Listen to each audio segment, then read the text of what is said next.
Olá, seja muito bem-vindo ao canal Governe Sua Vida e vamos à terceira live, né, que eu acredito que não é a terceira. A gente fez a introdução, fizemos parte 1, parte 2 do feminino e agora a gente tá indo para a quarta, né? Nosso quarto vídeo dessa jornada do feminino em mim. E hoje a gente vai conversar um pouquinho sobre o caminho de provas, tá?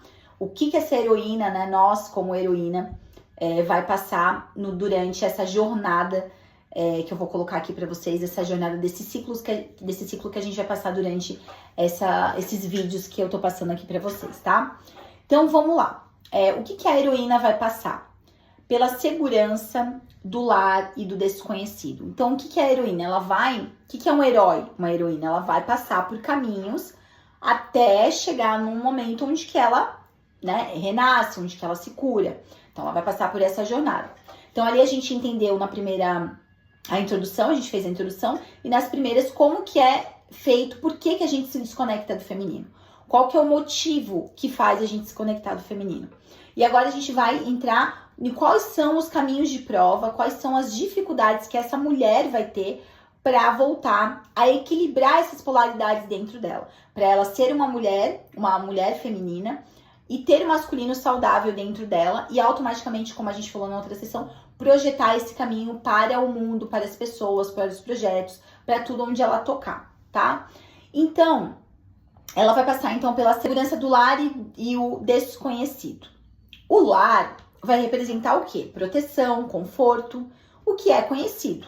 Então, se a gente vai romper um padrão, a gente sente um processo de meu Deus, se sente culpa e se sente insegura nessa nova jornada. Porque é algo desconhecido. Quando eu fui empreender, eu sou formada em biomedicina, então fiz a faculdade de biomedicina. Fui fazer pós em estética.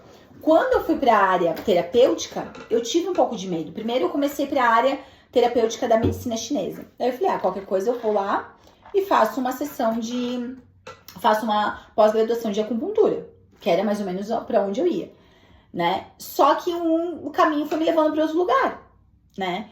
E muitas vezes eu fiquei com esse medo da segurança, daquilo que era confortável e seguro, para algo que eu não sabia o que ia acontecer, ser terapeuta, né? Eu iniciei o processo com a mesa de radiestesia, deixa eu ver se eu acho essa mesa para mostrar pra vocês. Comecei atendendo as pessoas e depois eu fui para a área de radiestesia. Essa mesa aqui, trabalhei por ela 4 anos, né? 3 anos e pouquinho, até eu fazer a minha mesa, né? Que daí eu canalizei uma mesa para mim. Depois, esse ano eu terminei, essa aqui é a minha que eu canalizei. Eu que criei ela. Então, é muito esse lugar do que é conhecido, do que não é conhecido, né? E aí, essa mulher, ela vai participar de novas experiências no caminho, na jornada dela. Faculdade, emprego, relacionamento, oferecendo chances para essa mulher de explorar as virtudes dela, lidar com as sombras internas. Então ela vai viver, né? Ela sai da casa e ela vai fazer faculdade, né? Ali com a idade entre 17, 18, 20. E ela começa então a entender como é que funciona. Até então, né? Aí depois ela começa na juventude a entender como é que funciona o mundo. E aí a heroína precisa assumir a responsabilidade pela vida dela e parar de culpar o pai, o papagaio, o periquito. Né? É eu comigo mesmo, né?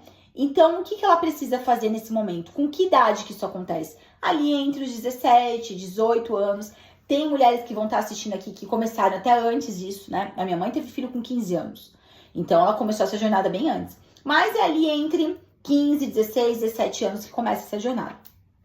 Ela precisa, então, enfrentar a verdade, encontrar a sua voz e escolher o seu caminho. Né? O tesouro da jornada está em abraçar o seu destino e a sua autenticidade, quem ela é, ok? Sem a sombra de ninguém. Quais são os desafios desse caminho exterior? Quais são os obstáculos externos? Que daí ele traz muito essa analogia de dragões e ogros, tá? Então, esses dragões e ogros está na psique da mulher, está na mente da mulher, tá? E muitas vezes ela projeta pro lado de fora através de algumas pessoas que aparecem no caminho dela, como apareceu no meu e deve ter aparecido no seu também. E aí vem esses dragões e ogros que representam as barreiras da sociedade, as barreiras sociais e as barreiras também emocionais. E aí, quais são esses dragões, né? Quem são esses dragões? Símbolos de autossabotagem, dúvidas, inseguranças, não sou capaz, eu sou uma fraude, né? Os ogros representam testes de resistências e capacidade dessa mulher estabelecer limites, vindo de colegas, chefes e parceiros. Então, vamos lá. Que são dragões? Questões com ela mesma. A autoestima dela, merecimento dela, capacidade dela, poder pessoal dela, a autenticidade dela. A mulher precisa se descobrir nesse lugar. Ela precisa assumir quem ela é. Isso não é fácil. E quem são os ogros? Pessoas que aparecem, as bênçãos que aparecem no meio do caminho. Professores, namorados, né? No contexto familiar, no contexto da amizade, que vem pra ela botar limites, né? Principalmente, às vezes, até o lado masculino também vem, como o lado feminino também. Mulheres, né? Chefes, né? Do lado masculino e feminino, para ela estabelecer limites, como questão de abuso, né? Exceder o desrespeito. Então, ela vai caminhando nesse lugar, lidando com pessoas que têm um lugar de manipulação muito grande, né? Então, ela vai vendo como lida, né? Ela sai de um processo de inocência, né? Aí o mundo é lindo, o mundo é uma maravilha, pra ela lidar com uma questão de tipo, opa, peraí, tem pessoas aqui que eu tenho que aprender a lidar, não dá pra mim ficar nesse conto de fadas, porque tem pessoas aqui que são complicadas, né? Eu preciso saber que aonde eu tô pisando, tá? E ele fala aqui, né, então, no livro, que a luta contra demônios internos. Dúvidas, medos, paralisia, autossabotagem, as crenças limitantes que minam a clareza, a autoconfiança, né? O valor próprio. Ah, se eu tiver sucesso, serei rejeitado. Aí começa. Eu não mereço. E aí, existem os mitos que guardam as sombras do feminino. E aí vem o mito da dependência. As mulheres são condicionadas, tá? A dependência desde a infância. Elas são treinadas para antecipar as necessidades dos outros. Elas são treinadas a servir. Mas as suas próprias necessidades são ignoradas e envergonhadas. Então é assim que muitas de nós somos treinadas. E muitas de nós vemos isso no comportamento da nossa mãe e das mulheres do nosso sistema familiar. E aí vem também um outro ponto. Primeiro, dragões, ogros, aquilo tudo que a gente viu. Mitos da dependência, sombras e lutas com demônios internos, que a gente conversou. Mitos de dependência, então a mulher, ela tá aqui só para servir. Ela, depois ela. Primeiro os outros, depois ela, né? E aí, vem também o mito do amor romântico. Então, a heroína, ela vai passar por todo esse processo. Ela vai sair do espaço seguro dela, que é a família, pai, nananã, e vai pro mundo. Às vezes isso acontece de uma forma saudável, às vezes ela tem que ser jogada pro mundo. Porque o ambiente familiar dela não tem segurança. Também acontece isso. Ou às vezes tem muita segurança e ela precisa ir. Aí ela começa a se desenvolver, a autenticidade, pertencimento, começa a se descobrir. Aí começa a ter alguns desafios, ogros, que representam as existências, né, de fora, pessoas difíceis para lidar, como é que eu lido com isso, com essas pessoas, como é que eu lido com a autoridade, como é que eu lido com o chefe, dragões internos, aí eu tenho dúvida, eu tenho insegurança, aquela coisa louca, e pensamentos, e depois luta contra esses demônios internos, dúvidas, medos, paralisia, autossabotagem, não mereço, não sou boa o suficiente, e depois elas guardam esse mito de que elas precisam estar servindo o tempo todo, ou elas viram uma dependente precisando do outro, elas viram uma codependente só suprindo a necessidade das pessoas e deixando ela de lado.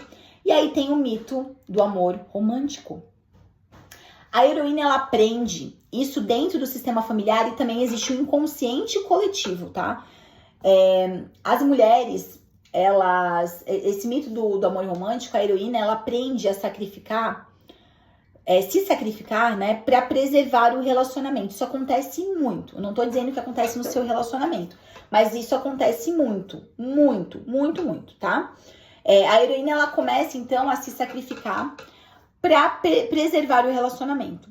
Ela internaliza a crença de que a sua fraqueza fortalece o outro. Então, assim, deixa meu marido brilhar. Deixa ele ir, deixa ele fazer. Eu sei que hoje em dia muitas mulheres não pensam assim. E eu também acredito que muitas mulheres escolhem esse lugar. Mas na época das nossas mães não era assim, né? E E às vezes, por mais que a mulher tá nesse lugar de que ela tá à frente das coisas, ela tem a empresa dela, como eu, assim, né? Não fiquei na sombra de ninguém, eu fui atrás do meu. Fica nesse lugar de tipo, ai, mas eu queria só... Ai, não sei. Aí fica nessa dúvida, será que eu tô certa? Será que ele não tem que ir, eu ficar só aqui descansando, cuidando de filho? Aí você fica nesse dilema, né? Então, ela entende que existe uma crença de que pro outro fortalecer, pro marido ser grande, ela precisa ser fraca, né? E aí vem com muitos sacrifícios no inconsciente, que é aquela imagem que a gente fez nas outras aulas, né? Ela vai colocando o outro em primeiro lugar. Isso torna uma dinâmica inconsciente, muitas vezes aprendida, como eu falei, com a mãe, tá? Medo e culpa surgem ao exercer a independência. Por isso, parece ameaçar a harmonia das relações. Então, se eu quiser o meu lugar, por exemplo, eu quero também ser bem-sucedida. Eu quero criar, eu também quero ter o meu. Eu não quero ficar à sombra do meu marido. Aí vem a culpa. Aí vem o medo. Meu Deus, mas será que eu consigo? Será que eu dou conta? Mas será que eu vou ser apoio? Mas meu marido não me apoia. O que eu vou fazer? Eu tô sozinha. E aí começa todo esse dilema, tá?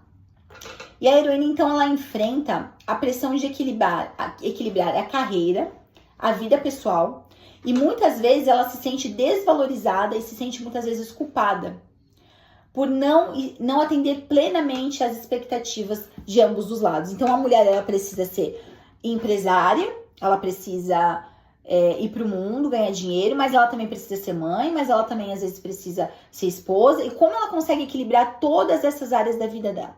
Sem ficar louca, né? Como que ela consegue fazer isso? E aí, isso chega a tanta culpa e tanto medo que ela se sobrecarrega. A criatividade e energia são drenadas por tentar agradar a todos, resultando numa exaustão emocional. Então, eu não dou conta nem de mim, mas eu vou querer dar conta de todo mundo. Vou resolver, vou pegar a mochila. Eu sempre falo assim, você tem que lavar a sua pia. É a sua louça e a sua pia. Não queira lavar a louça e a pia dos outros. Não tá dando nem conta de lavar a sua louça e a sua pia. Você vai lá pegar a louça e a pia dos outros pra lavar. Aí depois não sabe por que não dá conta. A heroína, ela precisa de coragem, tá? Pra enfrentar as forças que aprendem, tanto externamente quanto internamente. Ela precisa romper os mitos da dependência, da inferioridade, do sacrifício. É essencial para ela descobrir a sua própria força, a sua voz e a sua autenticidade sem anular pelos outros. Então ela precisa encontrar a voz dela no mundo. Isso é um processo da mulher. Ela precisa encontrar a força dela. Ela precisa, tanto externamente quanto internamente, ela precisa romper essa dependência, essa inferioridade de querer dar conta de todo mundo e deixar ela para trás. E aí, aqui ele traz um diálogo interno, o livro traz um diálogo interno que é muito interessante, tá? O diálogo da mulher moderna. O livro aqui, ó, A Jornada da Heroína, na página 72, traz 2 diálogos que são muito interessantes, tá? Que eu vou ler para vocês. Tanto o diálogo, o dragão de 2 cabeças, e tanto o diálogo do mito da inferioridade feminina. Então, ela traz uma conversa entre a escritora e a mãe. Então, ela traz um dragão, ela traz um texto muito legal de como se fosse uma conversa entre a profissional, né, e a mãe. Então, por exemplo, eu sou empreendedora, né, então eu sou profissional, mas eu também ocupo o lugar de mãe, eu tenho 2 filhos. Então, fica um diálogo entre essa profissional com essa mãe, essa profissional com essa mãe. Então, ela traz um pouco desse diálogo aqui que eu quero compartilhar com vocês. Então, começa, digamos, a escritora, a profissional, né? Comece a trabalhar dentro da mente, a profissional. Comece a trabalhar. Você está atrasada. Já não terá tempo suficiente. Além disso, você demora demais no aquecimento. Ande logo, mexa-se. Deixa essa outra pessoa pra lá. A mãe, né? A mãe de alguém, né? Então, no caso, essa parte em mim que é a maternidade. O que ela fala? Mas eu sou essa outra pessoa. Eu sou a verdadeira você. Aí a profissional fala. Eu é que deixo você pensar assim. Aí a mãe, né? A maternidade, né? Essa mãe fala dentro de você. Eu sou a pessoa que levanta pela manhã, arruma as camas, dá comida às crianças, lava a louça e põe a casa em ordem. Eu tenho que fazer isso. Aí a profissional fala. Por quê? Isso me atrasa, me atrapalha. Mas a mãe fala, se não fosse por mim, aí a profissional fala, se não fosse por você, eu teria mais tempo. Então, se a profissional não fosse mãe, ela teria mais tempo. Mas a mãe quer ser profissional e mãe. Então, fica nesse dilema, tá? Então, a profissional fala, se não fosse por você, eu teria mais tempo. E a mãe fala, se não fosse por mim, você teria desistido. Eu lhe dei uma razão para continuar. Uma razão de ser. Eu sou sua âncora. E a profissional fala, você está me puxando para baixo. Você me afoga com as suas necessidades, você me esgota, você me faz acordar já cansada. Não consigo parar de pensar em você e nas suas necessidades. Nas necessidades deles, dos filhos do marido, né? Você não consegue ver a diferença? Você me esgota, você me dá seus restos. E aí a mãe fala, eu que estou esgotada, nunca sobra o suficiente para mim. Nunca faço o suficiente. Eles gritam pedindo mais de mim. Eles, as crianças, o marido, os outros, mais. Eu quero fazê-los felizes. É muito difícil. Eles sempre querem mais. Você quer mais. Olha só que lindo isso, né? E é verdade.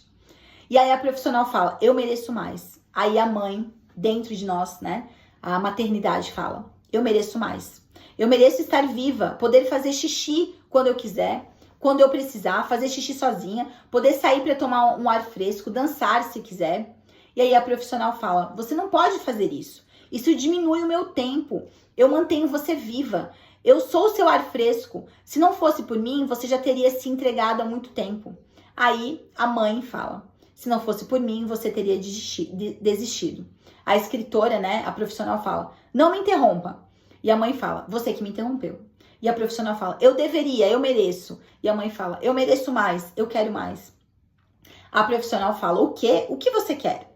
Aí a mãe fala, tempo. Aí a escritora fala, eu quero mais tempo. Você não pode ter mais. E aí fica essa briga interna, tá?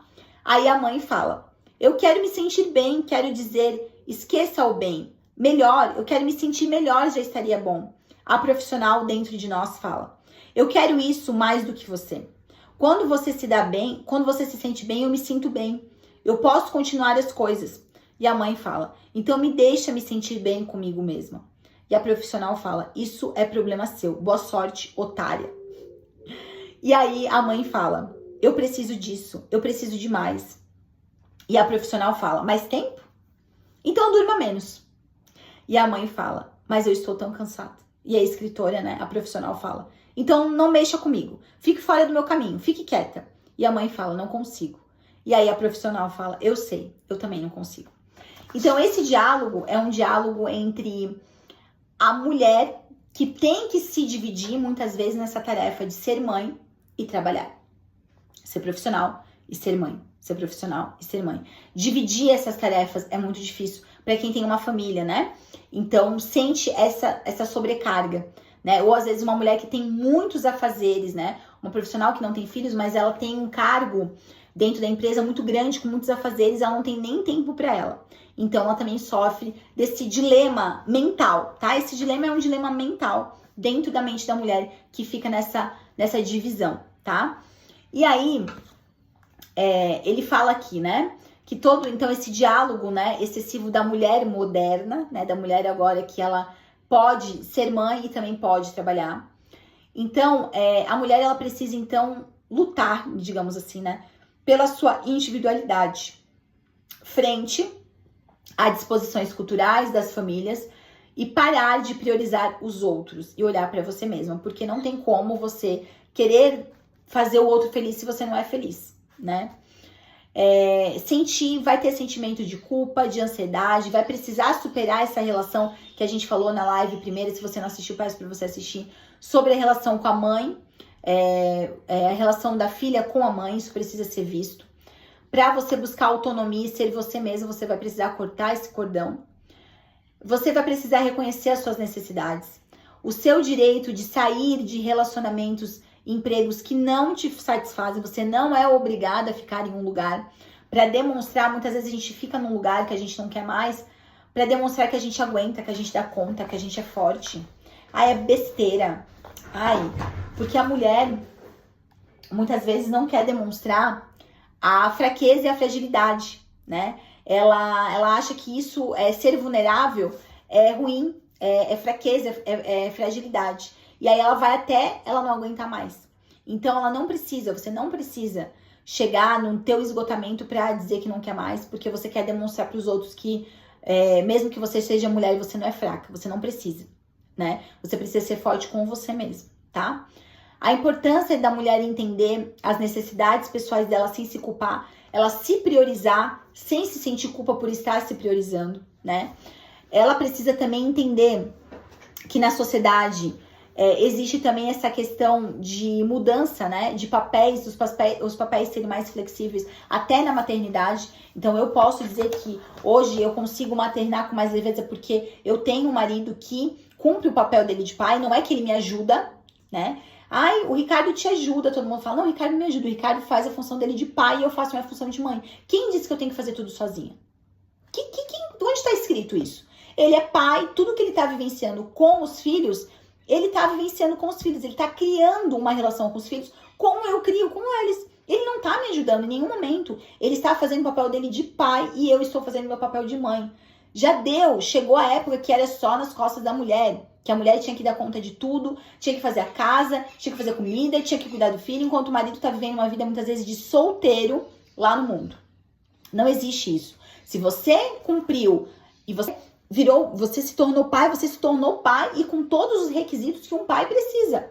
E você se tornou mãe com todos os requisitos que a mãe precisa, cuidar do seu filho, estar presente. Isso que ela às vezes chega no esgotamento, porque ela quer dizer que ela não depende de ninguém e ela quer fazer tudo sozinha.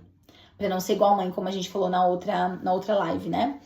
Então, ela tem que também romper esse mito da inferioridade. Então, esse mito da inferioridade, eu vou trazer pra vocês um texto aqui desse livro também, que ele fala sobre esse mito da inferioridade. O que ele fala aqui, ó? O mito da inferioridade feminina.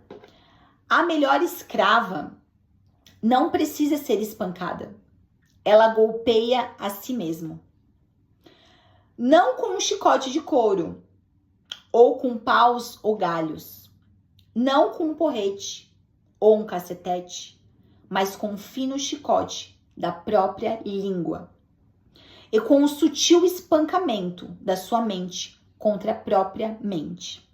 Pois quem poderia odiá-la tão bem quanto ela se odeia? Quem poderia igualar a delicadeza do seu autoabuso?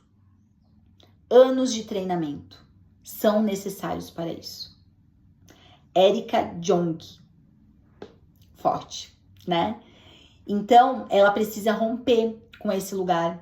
Muitas vezes ela se sente abusada dentro dos relacionamentos, mas o primeiro autoabuso é com ela mesma. Então, ela precisa romper com esse mito da inferioridade feminina. Ela precisa romper com essa voz crítica incessante que fica, né, essa mãe que a gente falou, né, que nós temos a mãe, a boa mãe e a mãe malvada dentro de nós. A gente precisa, então, reconhecer e acolher esse lugar dentro de nós, tá? Essa também necessidade constante de conquistas. Então, muitas vezes a mulher, ela sente uma necessidade de conquistar tudo. Não é ruim, não é ruim, tá? A mulher, ela precisa conquistar as coisas, mas sempre priorizando a saúde emocional dela. Se custa a sua paz, é caro demais. Então, eu quero fazer, mas a custo do quê? Tudo me cobra um preço. Será que eu estou disposta a cobrar o preço? Se isso vale a minha saúde emocional, a minha saúde física, será que vale mesmo eu ter tantas conquistas assim? Então, tem que pensar até que ponto que isso é válido e saudável para você. E muitas vezes você vai conquistando e é mais um projeto, e é mais um projeto, e é mais um projeto para quê? Para você se distrair de olhar para dentro. Você fica criando tanta coisa fora para não olhar porque você precisa olhar para dentro. Então, cheia de afazeres, cheia de coisa para resolver, para não precisar olhar por que importa, que é o mundo interior. Também ela precisa voltar na relação com a mãe. Sempre ela vai voltar para essa relação. Muitas vezes a raiva reprimida da mãe que ela sentiu durante a infância, ela é redirecionada para ela mesma, então ela tem raiva dela mesma. Então ela sente raiva do feminino, ela sente raiva da mãe, uma raiva que foi escondida, uma raiva que foi uma raiva que foi reprimida. E aí ela então reprime essa raiva durante todo o processo da infância e da adolescência. E aí depois ela só coloca toda essa raiva, só atribui e redireciona para ela mesma. E aí o que a gente falou é o chicote, né? É a cobrança, a culpa, o medo e todos os sentimentos que essa mulher tem. E ela então projeta essa raiva tanto nela quanto também nos relacionamentos dela, né? Uma mulher muito reativa. Essa mulher precisa encontrar a sua própria voz.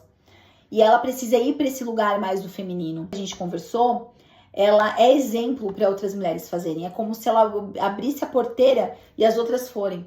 E as outras caminharem junto com ela, tá? E a mulher, ela precisa também desafiar, a mulher precisa desafiar o mito do amor romântico.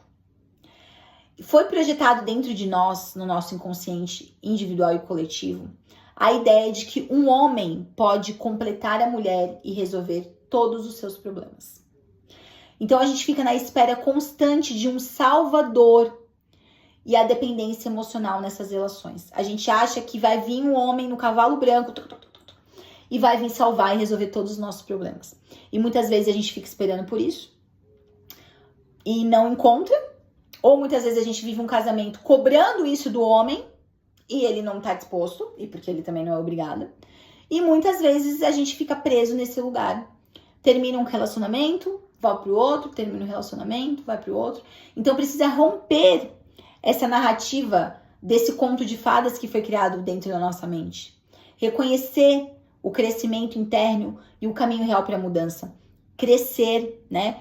Soltar a síndrome do Peter Pan e dizer, cara, eu não dependo de ninguém, é eu comigo mesmo, eu consigo, eu dou conta. Eu sou mulher e não é porque eu sou mulher que eu preciso estar com ninguém, né? Eu consigo, eu dou conta. Não é também que eu vou rejeitar o masculino, mas eu tenho que acessar esse poder dentro de mim. Eu sou uma mulher, eu tenho meu poder, eu tenho meu instinto. Talvez eu não opere como homem.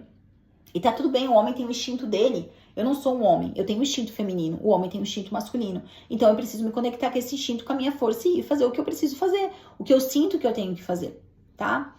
E a mulher, ela precisa dominar, então, o ânimos que a gente traz, né? Que dentro da psicanálise traz como se fosse esse lado masculino interno da mulher, né? A mulher, ela tem tanto feminino e masculino, o homem tem tanto feminino e masculino.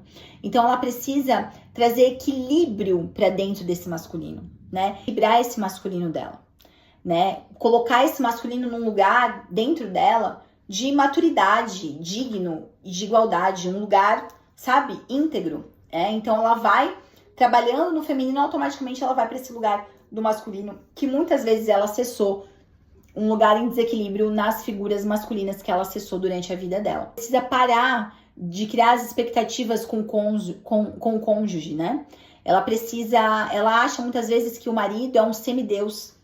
E ele é responsável por resolver todas as preocupações da vida dela, né? E aí muitas vezes cai nessa armadilha de delegar para o parceiro a responsabilidade pelas suas decisões e pelo rumo da sua vida. E quando dá coisa errada, eu culpo, né? Então a heroína, ela precisa desmistificar esse parceiro, retomar a autonomia. Por que a mulher, ela faz isso muitas vezes? Porque ela tem quem culpar. Então, se não dá certo, eu tenho com quem culpar. Não vou me autorresponsabilizar pelas minhas atitudes. Eu vou colocar a culpa numa outra pessoa, tá? Então, ela precisa mesmo soltar isso para enfrentar suas decisões difíceis, se libertar da dependência emocional na prática, né? O verdadeiro amor com parceria e igualdade. Então, apenas rompendo a crença da realização está na mão de alguém, o poder pessoal que você entrega para outra pessoa, para um parceiro, né? Para ele vir te salvar. E tudo inconsciente, você não faz isso consciente, é tudo inconsciente, tá? Você precisa, então, equilibrar tanto a dependência emocional de precisar de alguém, quanto a codependência de achar que as pessoas precisam muito de você e que as pessoas não vivem sem você, tá? Gente, é isso. Então, fomos para nossa terceira live, o caminho de provas. Nossa próxima live, a gente vai falar um pouquinho sobre a dádiva ilusória do sucesso, tá? Então é isso, gente. Até o próximo vídeo.